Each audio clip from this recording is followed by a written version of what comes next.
Welcome to our latest explainer. So, you know those classic campfire stories, right? Well, today we are diving headfirst into an absolutely eerie exploration of how a massive leap in human innovation didn't just change how we travel, it literally gave birth to an entirely new genre of urban legend. We're talking about phantom automobiles. It's fascinating because the arrival of cars didn't just pave our roads, it completely rewired our folklore from the ground up. Picture this. It's exactly 12:13 a.m. on a deserted road in small-town America. A guy named Michael is walking home from work, dead tired. Out of the fog, an old bus pulls up. The doors hiss open. He gets on, and there's just one old woman sitting there. She looks at him and whispers, "You shouldn't have sat here." When he asks why, she just points out the window, and the road outside has completely vanished. The bus stops near an old bridge. She gets off and says, "The next stop is your last." Michael freaks out, jumps off the bus and runs. The next morning, police find that exact bus abandoned. But here's the kicker. Records show that bus actually crashed off that very bridge 20 years ago. And on the passenger manifest of those who perished, a guy named Michael. But his death hasn't happened yet. Stories like this, the Phantom Midnight Bus, the ghost car, they're everywhere. And it begs a really profound question. What happens to human psychology when our society's technology outpaces our ability to understand it? Well, it turns out we invent ghosts. I mean, just listen to this chilling eyewitness account from a rancher named Bob Hill way back in 1928. It really gives you a sense of what people were experiencing. He wrote, "From its radiator and sides, it gives forth a soft, strange, iridescent light. You've met California's Phantom automobile, and it's an experience you'll never forget." He was describing an oncoming car that literally appeared out of nowhere on a lonely midnight highway. He frantically slammed on his brakes, completely terrified, only for this glowing vehicle to just vanish into thin air. Poof! All right, let's move to Section 1. The automobile era begins, and America's rapid roadway transformation. So how exactly did we get here? If we, step away from the campfire for a second and look at the cold hard historical facts, the sheer velocity of this change is staggering. Check this out. In 1893, the very first gasoline-powered car gets road-tested in Massachusetts. Just 6 years later, by 1899, there are 30 manufacturers operating. Then, boom, 1908, Henry Ford debuts the Model T, and by 1910, mass production is in full swing. This transition was incredibly rapid. We went from the slow, predictable pace of horse-drawn carriages to this chaotic, fast-paced era of the automobile in the blink of an eye. And this left isolated, tight-knit communities deeply, deeply anxious. Because suddenly, complete strangers could strike out of nowhere and disappear before anyone even knew what hit them. And that exact anxiety, that gave birth to the phantom automobile.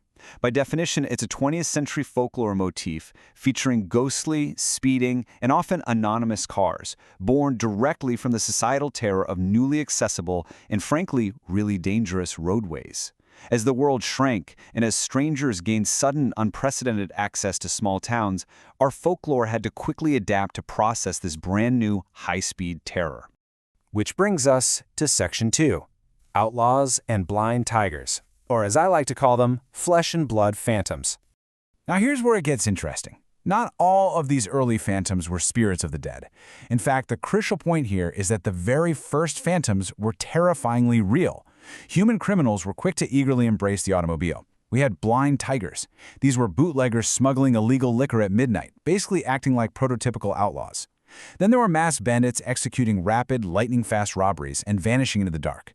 We saw a massive rise in unidentifiable hit-and-run drivers. And we can't forget the firebugs. These were arsonists, like this one guy named Albert Smith, who used a so-called phantom car, running with its headlights completely off, to burn down over 40 structures across different Pennsylvania counties. They basically exploited the speed of cars to strike and just disappear into the night. To see how crazy this got, just look at this police report from 1918. The San Pedro police actually launched a desperate manhunt for highwaymen who were driving what the cops officially called a gray phantom automobile and a black death car. I mean, look at those words. Note how the press and the public were using this deeply supernatural language to describe very real earthly dangers that the police were just struggling to contain. The public anxiety was so high that the language of ghost stories just naturally bled right into the evening news. Moving on to Section 3, Spectral Speedsters and Ghostina, because eventually the ghosts decided to upgrade their rides. So of course, the earthly outlaws eventually gave way to the truly unexplainable. And notice how perfectly our folklore evolved to match this. On the one hand, you have the 19th century phantom carriage. You know the vibe: headless horses, spectral coachmen, a very slow-moving kind of terror. But fast forward to the 20th century phantom automobile. Now we're talking glowing headlights, roaring engines, and phantoms breaking human speed laws. The spirits of the dead essentially upgraded their vehicles to match the times. It's like if you tragically died on a new highway, apparently you got a brand new ghostly motorcar to haunt it with. Which brings us to one of the absolutely most famous haunted cars in American history. Witnesses literally reported, and I quote, "The car didn't leave its parking space, but the fenders waved and the car quivered." Her name was Ghostina. Okay, let's set the scene. It's the steamy August of 1917, and sheer utter panic has struck Geneva, New York. There was this big, brown automobile that was supposedly linked to a tragic murder. It kept getting passed between several different garages because the mechanics and employees were flat out terrified of it. Workers watched as this, quote, vapory white form appeared right in the passenger seat exactly at 2 a.m. every night. A ghostly figure would take the wheel, the throttle would start to quiver, and the entire car would violently jerk. It got so crazy that hundreds of curiosity seekers crowded the garage, and eventually this parked empty car needed its own police protection just to keep the mob away. 55. Yep, 55 miles per hour. That is the speed that mechanics estimated Ghostina was vibrating at while parked completely still inside a locked storehouse. Crazy, right?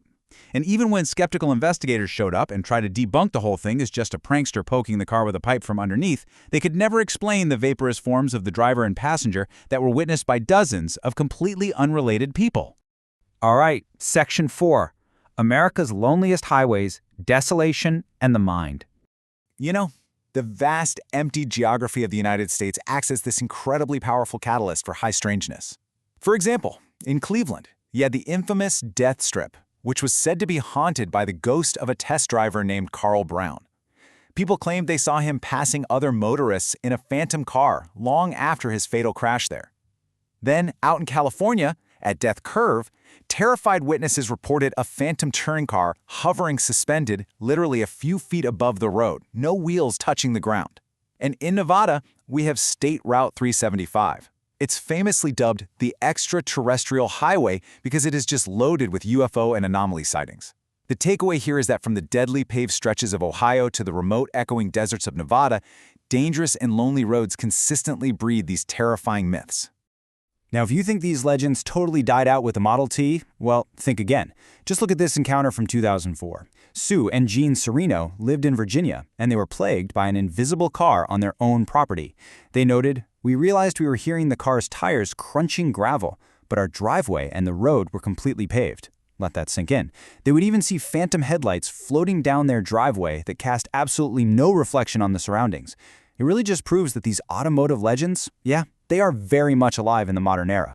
Which brings us to our final part, Section 5, Evolution of a Myth, Technology versus Psychology.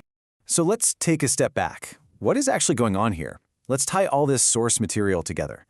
There's a renowned scientist named Jacques Vallée, and he introduced this fascinating theory. He suggested that an unknown phenomenon, or intelligence, takes forms that keep pace with human technology. Meaning, whether these encounters are just tricks of an isolated human mind, or if they're true, unexplained anomalies, they constantly adapt to reflect our current era's technological advancements. So the phantom carriage evolves into the phantom automobile. The phantom airship turns into the flying saucer. It's like our fears are constantly getting a software update. So the absolutely crucial point we need to take away is right here, on this slide. We constantly outpace ourselves with our own inventions. We are rapidly creating technology that exceeds our ability to safely control it.